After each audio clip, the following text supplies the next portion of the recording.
Everyone, इस video में हम देखेंगे विजुअल बेसिक डॉट नेट में किसी स्टूडेंट्स का मार्कशीट हम कैसे डिजाइन कर सकते हैं। उसके डिफरेंट सब्जेक्ट्स के मार्क्स की एंट्री करके उसका टोटल करना, उसका परसेंट निकालना और डिफरेंट परसेंट के अकॉर्डिंग डिफरेंट ग्रेड प्रिंट कराने के लिए एक प्रोग्राम हम देखते हैं। बहुत ही सिंपल सा प्रोग्राम है। कैलकुलेशन में परसेंट का कैलकुलेशन ही मेन है। डिजाइनिंग के लिए आपके ऊपर है कितनी सारी चीजें आप लेंगे। जैसे जनरली स्टूडेंट का रोल नंबर होता है, तो रोल नंबर ये लेवल 1 कंट्रोल है। लेवल 1 कंट्रोल की टेक्स्ट प्रॉपर्टी में जाके हमने लिख दिया रोल नंबर, और रोल नंबर एंट्री करने के लिए एक टेक्स्ट बॉक्स ले लिए हैं। ये टेक्स्ट बॉक्स आपको कलर्ड इसलिए दिख रहा है क्योंकि इस टेक्स्ट बॉक्स के background colour, back colour property में जा करके मैं यहाँ पे सेट कर दिया हूँ। कस्टम कलर में ये कलर चूज कर लिया है मैंने, इसलिए वो कलर वैसा दिखाई दे रहा है, अदरवाइज वहां पे ब्लैंक रहता है। नेक्स्ट लेवल 2 है। लेवल 2 का टेक्स्ट प्रॉपर्टी मैंने सेट कर दिया VB.NET मार्क्स, और उसकी एंट्री करेंगे नंबर की यहाँ पे सेकंड टेक्स्ट बॉक्स में। लेवल 3 की टेक्स्ट प्रॉपर्टी मैंने सेट कर दिया DBMS मार्क्स, और उसकी एंट्री थर्ड टेक्स्ट बॉक्स में करेंगे। लेवल 4 की टेक्स्ट प्रॉपर्टी मैंने सेट किया है internet and web application marks, और उसकी एंट्री हम यहाँ पे चौथे टेक्स्ट बॉक्स में करेंगे। ये टेक्स्ट बॉक्स नंबर 2, 3 और 4 में जो हम डिफरेंट 3 सब्जेक्ट्स की मार्क्स एंट्री किए हैं, उन सब का टोटल यहाँ पे नेक्स्ट टेक्स्ट बॉक्स में होना चाहिए। यह टेक्स्ट बॉक्स नंबर 5, 1, 2, 3, 4, 5 यहाँ पे टोटल मार्क्स आ रहा है। तो ये नेक्स्ट लेवल है जिसकी टेक्स्ट प्रॉपर्टी में टोटल मार्क्स लिख दिया मैंने, और ये नेक्स्ट लेवल कंट्रोल है जिसका टेक्स्ट प्रॉपर्टी मार्क्स परसेंट लिख दिया मैंने, और ये नेक्स्ट लेवल है जिसकी टेक्स्ट प्रॉपर्टी में ग्रेड लिख दिया है। इनके साइड में जो टेक्स्ट बॉक्सेज हैं, टोटल मार्क्स के बेसिस पे यहाँ पे परसेंट आएगा, और परसेंट के बेसिस पे उस स्टूडेंट का ग्रेड यहाँ पे प्रिंट होगा। तो पहले तो हम रन टाइम पे ये 3 सब्जेक्ट्स की मार्क्स एंट्री करेंगे, और उसके बाद ये बटन 1 कंट्रोल है। बटन 1 कंट्रोल का भी बैकग्राउंड कलर मैंने बदला हुआ है, और टेक्स्ट प्रॉपर्टी मैंने सेट कर दिया है कैलकुलेट। तो टेक्स्ट प्रॉपर्टी में जो हम सेट करते हैं वही वहां पे डिस्प्ले होता है, और एक्चुअल कोडिंग इसी बटन की है। क्योंकि जैसे 3 सब्जेक्ट्स के नंबर ये बेसिकली पीजीडी से स्टूडेंट्स के अकॉर्डिंग है, तो उनके 3 सब्जेक्ट्स के मार्क्स हम एंट्री करके इस बटन को क्लिक करेंगे जिसमें लिखा हुआ है कैलकुलेट, तो उनका टोटल मार्क्स यहाँ पे आएगा, और टोटल मार्क्स के अकॉर्डिंग उनका परसेंट यहाँ आएगा, और परसेंट के बेसिस पे ग्रेड जो है इस टेक्स्ट बॉक्स में प्रिंट होगा। तो इसकी कोडिंग हम देखते हैं। जो बटन 1 कंट्रोल है उसमें 3 सब्जेक्ट्स के नंबर लेने के लिए, मार्क्स लेने के लिए M1, M2, M3 कैपिटल के 3 वेरिएबल इंटीजर टाइप के डिक्लेयर कर रखे हैं। तीनों का टोटल होल्ड करने के लिए टोटल एज इंटीजर वेरिएबल हमने डिक्लेयर किया है, और परसेंट जो है दशमलव में, पॉइंट में आ सकता है, इसलिए पर नाम का एक सिंगल टाइप का एक वेरिएबल डिक्लेयर किए हैं। टेक्स्ट बॉक्स नंबर 2, 3 और 4 में जो हम नंबर एंट्री करेंगे 3 सब्जेक्ट्स के, चूंकि यहाँ पे स्ट्रिंग या टेक्स्ट होता है, टेक्स्ट बॉक्स की value convert to integer function के अंदर है। इंटीजर में कन्वर्ट होकर के M1, M2, M3 3 integer variable को असाइन होगा। तीनों का सम टोटल वेरिएबल को चला गया। 100 मार्क्स के अकॉर्डिंग हम ये 3 सब्जेक्ट्स की मार्क्स एंट्री किए हैं, तो परसेंट कैलकुलेट करने के लिए टोटल इंटू 100/300। टोटल 300 मार्क्स का है, 100 के 3 सब्जेक्ट, बेसिकली 3 मार्क्स के 1% बनेंगे।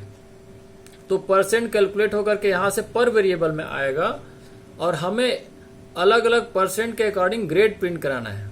तो जैसा हमने डिजाइन किया, टोटल जो है 5वें टेक्स्ट बॉक्स में डिस्प्ले हो जाएगा, असाइन हो गया है, और परसेंटेज की वैल्यू जो है 6 टेक्स्ट बॉक्स में आ गई है। अब परसेंट के अकॉर्डिंग ग्रेड कैलकुलेट कर रहे हैं, तो नेस्टेड इफ एल्स स्टेटमेंट यहाँ पे आप देखेंगे। इस प्रोग्राम का पर्पस भी यही है, आपको शो करने का कि नेस्टेड इफ एल्स आप कैसे यूज कर सकते हैं। इफ परसेंट वाली वेरिएबल पर की वैल्यू, दैट मीन्स परसेंट अगर 80 या उससे ज्यादा है, देन ये कंडीशन हुआ, देन कीवर्ड है। आप क्या चाहते हैं कि नेक्स्ट टेक्स्ट बॉक्स 7th में ग्रेड A+ आ जाए। अगर ये फेल हुआ, दैट मीन्स परसेंट 80 भी नहीं है और 80 से ज्यादा भी नहीं है, तो इस इफ के एल्स में फिर से इफ एल्स आया है। इफ परसेंट 60 या उससे ज्यादा है, दैट मीन्स 60 या उससे ज्यादा लेकिन 80 से कम है, 79 तक है, तो ये कंडीशन ट्रू होगा और 7th टेक्स्ट बॉक्स में ए ग्रेड प्रिंट होगा, असाइन हो जाएगा। ये भी फेल हुआ तो इस इफ के एल्स में आएंगे। यहां फिर से इफ है, क्या परसेंट की वैल्यू 50 या उससे ज्यादा है, दैट मीन्स 50 या 59 तक अगर है तो ये कंडीशन ट्रू होगा और ग्रेड बी जो है 7th टेक्स्ट बॉक्स में आ जाएगा।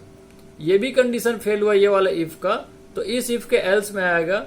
यहां फिर से चेक कर रहे हैं, क्या परसेंट 40 या उससे ज्यादा है, दैट मीन्स 40 से लेकर 49 तक है, तो ये कंडीशन ट्रू होगा और यहां पे ग्रेड प्रिंट हो जाएगा सी। ये भी फेल हुआ तो इस इफ के एल्स में आएगा। यहां देख रहे हैं क्या परसेंटेज जो है 20 या उससे ज्यादा है, दैट मीन्स 20 से लेकर के 39 तक है, तो डी ग्रेड प्रिंट हो जाएगा। ये भी इफ फेल हुआ, इसका मतलब यह है कि परसेंट 20 से भी कम है, तो इस इफ के एल्स में आएगा और यहाँ पे फेल का एफ ग्रेड जो है 7th टेक्स्ट बॉक्स में दिखाई देगा। इतने सारे नेस्टेड इफ एल्स के लिए लास्ट में केवल एक बार क्लोजिंग इन डिफ स्टेटमेंट है। तो चलिए इसको एग्जीक्यूट करके देखते हैं। रोल नंबर का कैलकुलेशन से कोई मतलब नहीं है, आप जो चाहे रोल नंबर दीजिए।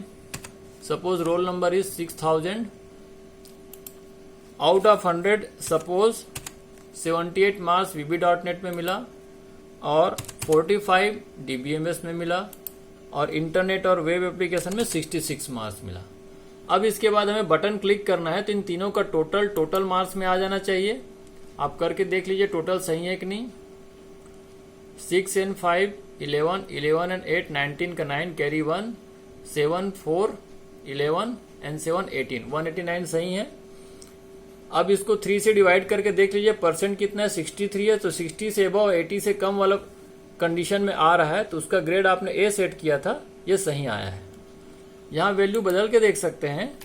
यहाँ पे अगर आप 77 दे देते हो तो टोटल मार्क्स और परसेंट दोनों चेंज हो गए और परसेंट बढ़ने से अभी ये 79 तक का रेंज में तो ए ग्रेड ही है। इसको और बदल दें 88, इसको भी बदल देता हूं मैं 89। अब क्लिक करिए, टोटल बदल गया, परसेंट बढ़ा तो ग्रेड भी चेंज हो गया। इनको कम करके देख सकते हैं। सपोज किसी को बहुत ही कम नंबर मिले हुए हैं तीनों सब्जेक्ट में। अब देखिए उनका कैलकुलेट बटन को क्लिक करने पे टोटल 23 है, 7 पॉइंट समथिंग परसेंट है, तो एफ ग्रेड में आ गया। तो आपने देखा कि इस तरीके से हम किसी स्टूडेंट का मार्कशीट डिजाइन कर सकते हैं, उसके टोटल मार्क्स के बेसिस पे परसेंटेज निकाल सकते हैं और परसेंटेज के बेसिस पे डिफरेंट ग्रेड हम प्रिंट करा सकते हैं। इस प्रोग्राम से आप सब ये भी जाने कि नेस्टेड इफ एल्स का प्रयोग हम कैसे कर सकते हैं। इस यूज को देखने के लिए विशेष रूप से प्रोग्राम बनाया गया है। आप इस नेस्टेड इफ एल्स का यूज करते हुए और भी दूसरे प्रोग्राम जो आप दूसरे लैंग्वेज में प्रैक्टिस कर चुके हो उसको VB.NET में कन्वर्ट करके देखें और प्रैक्टिस करें।